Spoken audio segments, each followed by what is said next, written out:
There's a lot of maneno in the press today regarding the issue of William Samoei Ruto and his running mate.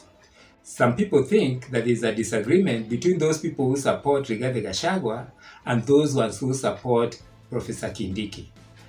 I don't think that can be true. The reason why I'm saying so is if you look at Professor Kindiki, he's a very close friend of William Samoei Ruto. In fact, he was William Samoei Ruto's lawyer in The Hague. I don't see a situation where Professor Kindiki would be like dictating terms, as in terms of fighting for the running mate, the way Kalonzo is doing in Azimio. That I can tell you for sure. Rigathi would do that, but not Professor Kindiki. There's no difference. There's no issue in Kenya Kwanza camp. In my view, I just think it's a strategy because they don't want to come out and name their running mates first. You remember, Raila Amolo Odinga has already set stage at Kamukunji grounds to name his running mate. William Samoei Ruto too is actually ready to name his running mate, but is still waiting for Raila Amolo Odinga to make his move, because the issue of a running mate will actually make or break either Azimio or Kenya Kwanza. And remember again, in as much as these presidential candidates have actually people in mind, they can still change just to ensure that they clinch the government in August.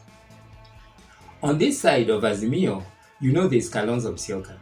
The chances are, if Kenya Kwanza names Mudavadi, it's very likely that Raila Amolo Odinga will name Kalonzo Musyoka.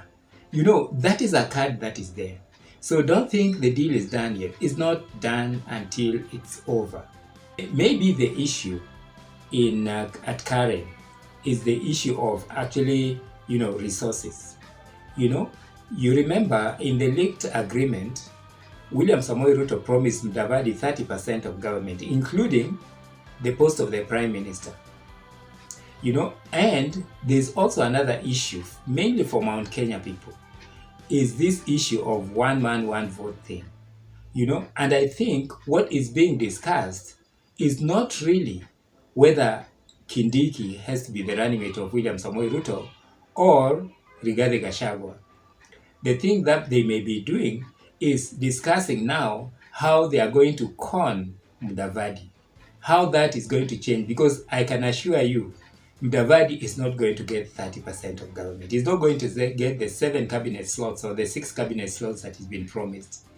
Mount Kenya invested heavily in this. If you look at the amount of time and money, Rigathi Gachagua, Moses Kuria, and all these people, Kabogo included, all these people, and Kiunjuri, remember Kiunjuri, who by the way is holed up in this same meeting.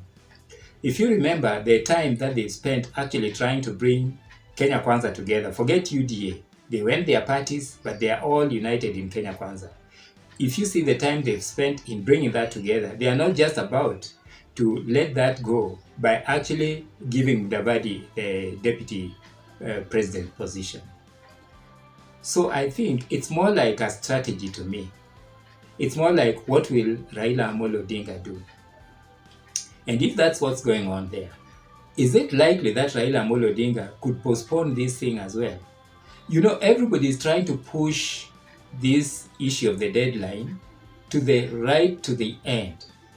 Whatever is going on in the camp of William Samoei Ruto, in my view, has little to do with the issue of the deputy president or the running mate for William Samoei Ruto, but it has more to do with issues of Mount Kenya.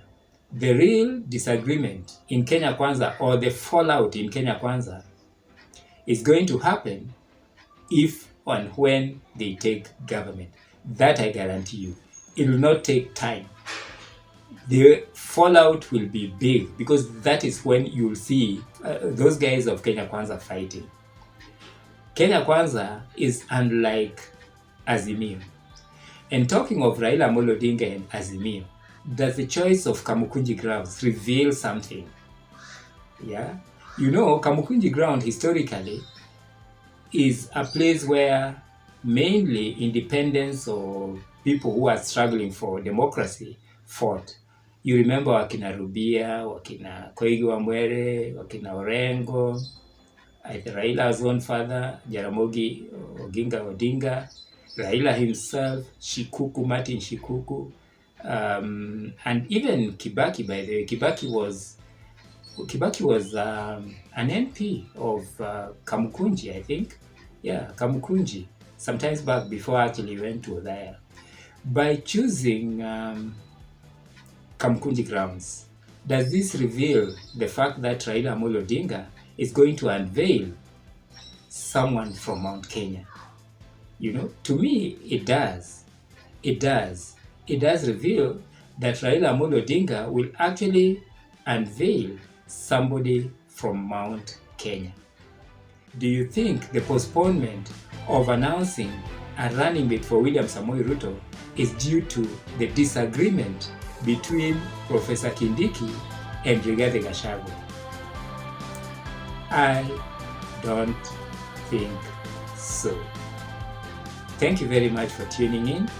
Welcome to Talk to Africa. My name is George.